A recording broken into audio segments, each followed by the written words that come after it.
Non veg சமையல் சொந்தங்களுக்கு வணக்கம். இன்றைக்கி நம்ம வீட்டில் எப்பவும் இருக்கிற கொஞ்சம் பொருட்களை வச்சு ஒரு சூப்பரான ஸ்வீட் பப்ஸ், அதுவும் உருண்டை பப்ஸ் செய்ய போகிறோம். ஈவினிங் டீ டைமுக்கு இந்த மாதிரி ஒரு ஸ்நாக்ஸ் செஞ்சு கொடுத்தீங்கன்னா அட்டகாசமாக இருக்கும். மிஸ் பண்ணிடாதீங்க. வணக்கம். நீங்கள் நம்ம நான்வெஜ் சமையல் என்ன பார்க்க போகிறோம்னா சூப்பரான ஒரு ஸ்நாக்ஸ் பார்க்க போகிறோம். அதுக்கு ஒரு மிக்சிங் பவுல் எடுத்துட்டு இதில் ஒரு 50 ml சன்ஃப்ளவர் ஆயில் சேர்த்துக்குவோம். இப்போ நம்ம இந்த பவுலில் எண்ணெய் சேர்த்துட்டோம். ஒரு 2 டீஸ்பூனு ஜீனி பவுடர், ஜீனியை வந்து 2 டீஸ்பூனு பவுடர் ஆக்கி வச்சுருக்கோம். அதை நம்ம உள்ளே சேர்த்துக்கோம். ஒரு 2 பிஞ்சு தூள் உப்பு சேர்த்துட்டு இந்த எண்ணெயும் அந்த ஜீனி பவுடரையும் நல்லா ஒரு விஸ்க் வச்சு நல்லா ஒரு பேஸ்ட் பதத்துக்கு கரைச்சி விட்டுக்கோங்க. ஜீனி பவுடரை நல்லா கரைச்சி விட்டாச்சு. இந்த அளவு கரைச்சி விட்டுட்டு அடுத்து மைதா மாவு ஒரு 200 கிராம் எடுத்துருக்கோம். அதை நம்ம இந்த இதில் சேர்த்துக்கலாம், பவுலில் சேர்த்துக்கலாம். இப்போ இந்த ஜீனி பேஸ்ட்டோட மைதா மாவை சேர்த்துட்டு ஒரு தடவை நல்லா கலந்து விடுங்க. இந்த இடத்துல நீங்கள் மைதா மாவுக்கு பதிலாக கோதுமை மாவு கூட பயன்படுத்திக்கலாம். அந்த ஜீனி பேஸ்ட்டோட மாவு போட்டு நல்லா பிசைஞ்சு விடுங்க. அடுத்து சாதாரண தண்ணி ஒரு 50 ml சேர்த்துக்கலாம். தண்ணி வந்து தேவை தகுந்தாப்புல கொஞ்சம் கொஞ்சமாக சேர்த்துக்கோங்க. தண்ணி சேர்த்துட்டு நல்லா மாவை ஒன்று சேர்த்து பிசைஞ்சு விடணும். இப்போ ஏற்கனவே ஒரு 50 ml தண்ணி சேர்த்துருந்தோம். அடுத்து ஒரே ஒரு டேபிள் ஸ்பூன் தண்ணி சேர்த்துக்கோங்க. மாவு வந்து நம்ம பிசைகிற பக்குவத்துக்கு கொஞ்சம் கொஞ்சமாக சேர்த்து தான் பிசையணும். இப்போ பார்த்தீங்கன்னா நம்ம ஒரு 50 ml அடுத்து ஒரு டேபிள் ஸ்பூனு தண்ணி சேர்த்து நல்லா பிசைஞ்சாச்சு. இந்த அளவுக்கு நல்லா கெட்டியாக பிசைஞ்சு எடுத்துக்கணும். கிட்டத்தட்ட நமக்கு ஒரு பூரி மாவு பதத்துக்கு தான் நம்ம இதை பிசையணும். பிசைஞ்சிட்டு நல்லா உருட்டிட்டு கொஞ்சமாக எண்ணெய் தடவிடுங்க. எண்ணெய் தடவி வச்சுட்டு ஒரு 1/4 மணி நேரம் நமக்கு இந்த மாவு ஊறட்டும், நல்லா ஊறி வரட்டும். அடுத்து ஒரு பேன் எடுத்து அடுப்பில் வச்சுட்டு அடுப்பை வச்சாச்சு. பேன் சூடாகிட்டு இருக்க நேரத்தில் நம்ம ஒரு கப்பு தேங்காய் துருவல் நல்லா வெள்ளையாக துருவி வச்சுருக்கோம். அதை நம்ம இந்த வெறும் பேனில் போட்டு அப்படியே ரோஸ்ட் பண்ணுங்கள். தேங்காய் துருவல் பேனில் சேர்த்து ஒரு 3 நிமிஷம் நல்லா ரோஸ்ட் ஆயிடுச்சு. நல்லா பார்த்தீங்கன்னா நல்லா பொழு பொழுன்னு அந்த ஈரச்சத்தெல்லாம் போய் நல்லா பொழு பொழுன்னு ஆயிடுச்சு. இந்த சமயத்தில் ஒரே ஒரு டீஸ்பூன் மட்டும் நெய், கொஞ்சமாக ஒரு டீஸ்பூன் நெய் போதும், சேர்த்துட்டு அந்த நெய்யையும் அந்த தேங்காய் துருவலையும் போட்டு நல்லா மிக்ஸ் பண்ணி விடுங்க. ஏலக்காய் தூள் ஒரு 1/4 டீஸ்பூனு நல்லா ரோஸ்ட் பண்ணி விட்டுட்டு இந்த பவுலில் பார்த்தீங்கன்னா 100 கிராம் பேரிச்சம்பழத்தை எடுத்து நல்லா மிக்ஸி ஜாரில் நம்ம நல்லா அரைச்சி எடுத்து வச்சுருக்கோம். அதை தான் நம்ம உள்ளே சேர்க்குறோம். 100 கிராம் பேரிச்சம்பழத்தை எடுத்து உள்ளே சேர்த்துட்டோம். சேர்த்துட்டு இந்த தேங்காய் துருவலோடு சேர்த்து நல்லா கலந்து விட்ருங்க. பேரிச்சம்பழத்தை சேர்த்துட்டு நல்லா கலந்து விட்டுட்டு ஸ்டவ் ஆஃப் பண்ணிடுங்க. ஸ்டவ் ஆஃப் பண்ணிவிட்டு இப்போ இதை நம்ம பேரிச்சம்பழமும் தேங்காய் துருவலும் நல்லா ஒன்றா மிக்ஸ் ஆகிற மாதிரி நல்லா இது மாதிரி கலந்து விட்டு பிசைஞ்சு விட்டுறலாம். பேரிச்சம்பழம் இனிப்பு உருண்டை நல்லா பிசைஞ்சு உருட்டி வச்சுருக்கோம். இதுலேருந்து கொஞ்சமாக எடுங்க, சின்னதாக, அதாவது சின்ன ஒரு கோழிக்காய் சைஸுக்கு எடுத்து இந்த அளவுக்கு எடுத்து நல்லா அப்படியே உருட்டிடலாம். சின்ன கோழிக்காய் சைஸ் எடுத்துட்டு நல்லா உருட்டிக்கலாம். அவ்வளோதான். இது போல் உருட்டிட்டு தனியாக வச்சுருங்க. இந்த அளவுக்கு சின்ன உருண்டை இருந்தால் போதும். இருக்கிற எல்லாத்தையும் சின்ன சின்ன உருண்டைகளாக உருட்டி நம்ம தனியாக எடுத்து வச்சிடலாம். பிசைஞ்சு வச்ச மாவு 1/4 மணி நேரம் நல்லா ஊறி வந்துருச்சு.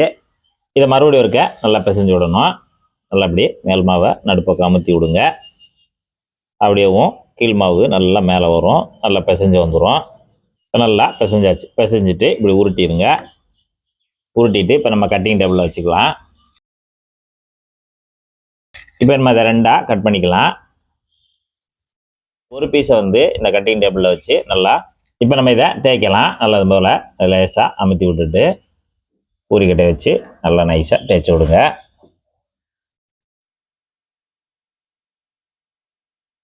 எடுத்து போட்டு இந்த மாதிரி தேய்ச்சிட்டு மறுபடியும் இந்த பக்கம் கொஞ்சம் அகலமாக தேய்ச்சிக்கலாம். இப்போ நம்ம தேய்ச்ச பக்குவம் வந்து இந்த மாதிரி கணத்தில் இருக்கணும். இப்போ இந்த பீஸை வந்து தேய்ச்சதை தனியாக எடுத்து வச்சிடலாம். இப்போ மறுபடியும் இன்னொரு பீஸ் இருக்குல்ல, இன்னொரு பீஸையும் நம்ம அது போல் தேய்க்கணும். இப்போ இதை வந்து நம்ம அப்படியே நீளவாக்கில் தேய்ச்சிக்கலாம். அதே போல் இந்த பக்கம் நல்லா இழுத்து நீளவாக்கில் தேய்ச்சி விடுங்க. இப்போ இந்த பீஸையும் நம்ம தனியாக எடுத்துருவோம். இப்போ நம்ம ஏற்கனவே தேய்ச்சிருந்தோம்ல, அந்த பீஸ் எடுத்து இந்த மாதிரி நீளவாக்கில் வச்சுருங்க. இப்போ நம்ம 2ஆவது தேய்ச்சதை இதுக்கு மேலே வச்சிடலாம். இப்போ நம்ம இந்த கார்னர் பகுதி எடுத்து அந்த நடுப்பகுதி வரைக்கும் நல்லா மடித்து விட்ருங்க. இந்த பகுதியை எடுத்து இது மேலே வச்சு விட்ருங்க. மேலே வச்சு விட்டு இப்போ நம்ம நல்லா தேய்ச்சிக்கலாம். இந்த பக்கம் அதேமாரி இந்த பக்கம் நல்லா தேய்ச்சி விடுங்க. இப்போ இந்த அளவுக்கு அகலமாக தேய்ச்சிட்டு அப்படியே திருப்பி போட்டு இந்த பக்கமும் அப்படி நடுவுலேருந்து லேசாக இழுத்து தேய்ச்சி விடுங்க. இப்போ இந்த அளவுக்கு தேய்ச்சி முடிச்சுட்டு இப்போ இந்த கார்னர் எடுத்து அப்படியே 2ஆக மடித்து அந்த பாதிக்கு மேலே வச்சுருங்க. அதே போல் இந்த பக்கம் இருக்கிறதையும் எடுத்து அப்படியே மடித்து இந்த பாதிக்கு மேலே வச்சுருங்க. இப்போ இந்த பக்கமும் இருக்கக்கூடிய அந்த கார்னர் எடுத்து அப்படி ரெண்டாக மடித்து இப்படி வச்சுருங்க. இதே மாதிரி இந்த பக்கம் இருக்கக்கூடிய கார்னர் எடுத்து மடித்து அப்படியே இது மேலே வச்சு விட்ருங்க. இப்போ இதை அப்படியே பெரட்டி போட்டுருங்க. மறுபடியும் நம்ம தேய்ச்சி விட்டுக்கணும்.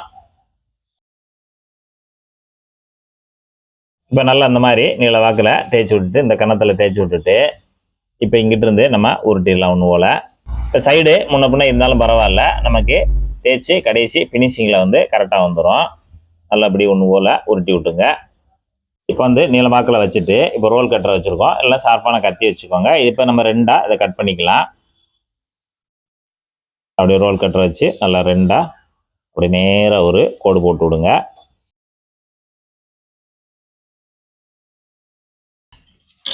ரோல் கட்டரை வச்சு இது போல் கட் பண்ணிவிட்டு இப்போ நம்ம இந்த ஒரு பீஸை எடுத்து அப்படியே புரட்டி போடுங்க. நம்ம கட் பண்ண அந்த 2 பீஸில் ஒரு பீஸ் எடுத்து நல்லா குப்புற போட்டுக்கோங்க. இப்போ இதுலேருந்து நம்ம சின்ன சின்ன பீஸாக கட் பண்ணணும். இந்த அளவுக்கு இருந்தால் போதும். இந்த மாதிரி சின்ன சின்ன பீஸாக கட் பண்ணிடுங்க. இப்போ இதே போல் இன்னொரு பீஸ் இருக்குல்ல, அதையும் நம்ம கட் பண்ணி வச்சுக்கலாம். ஒரு பீஸை மட்டும் எடுத்து வச்சுட்டு இப்போ நம்ம அந்த பூரிக்கட்டையை வச்சு நடுவில் வச்சுட்டு இந்த பக்கம் ஒரு தேய், இந்த பக்கம் ஒரு தேய், அவ்வளோதான். இப்போ நேராக போட்டு இங்கிட்ட ஒரு தேய்ப்பு இங்கிட்ட ஒரு தேய் தேய்ச்சிட்டு அதை அப்படி மறுபடியும் திருப்பி போடுங்க. திருப்பி போட்டு கொஞ்சம் அகலமாக தேய்ங்க. ரொம்பையும் அழுத்தி தேய்ச்சிட வேண்டாம், லேசாக கொஞ்சம் அகலமாக தேய்ச்சிக்கோங்க. அவ்வளோ, இந்த அளவுக்கு அகலமாக தேய்ச்சா போதும். இதை அப்படியே கையில் எடுத்துக்கோங்க. இப்போ நம்ம ஏற்கனவே இனிப்பு உருண்டை ஒன்று செஞ்சு வச்சுருக்கோம்ல, அதை நடுவில் வச்சுருங்க. நடுவில் வச்சுட்டு இப்போ நம்ம எல்லாத்தையுமே மூடி விடணும். நல்லா இது போல் இழுத்து மாவை மூடி விடுங்க. நல்லா எல்லாத்தையும் இப்படி கூட்டி அப்படியே உருட்டிடுங்க. இனிப்பு தெரியாத அளவுக்கு எல்லாத்தையும் நல்லா கூட்டி உருட்டி விட்டுட்டு அப்படியே அழுத்தி விட்டுருங்க. அவ்வளோதான். இதை அப்படியே நம்ம தனியாக ஒரு தட்டில் வச்சிடலாம். கடாயில் எண்ணெய் நல்லா சூடாயிடணும். சூடாயிட்ட பிறகு நீங்கள் மீடியத்தில் வச்சுக்கோங்க. சூடு இந்த அளவுக்கு இருந்தால் போதும். லேசான அந்த பபுள் வருதுல, இந்த அளவுக்கு இருந்தால் போதும்.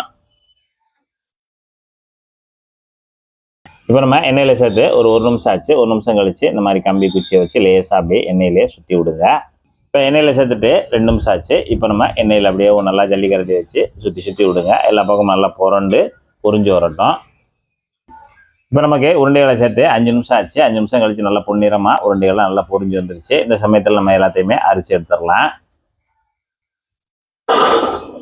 இதே போல் மீதி இருக்கிற உருண்டைகளையும் நம்ம சொன்ன பக்குவத்தில் எண்ணெயில் சேர்த்துட்டு நல்லா பொரிச்சிட்டு எடுத்துருங்க. ரெடியாக இருக்குது. நல்லா மேலே கிறிஸ்பியாகவும் இருக்கும், உள்ள ஸ்வீட்டாகவும் இருக்கும். மேலேயும் ஸ்வீட்டாக இருக்கும், உள்ள ஸ்வீட்டாக இருக்கும்.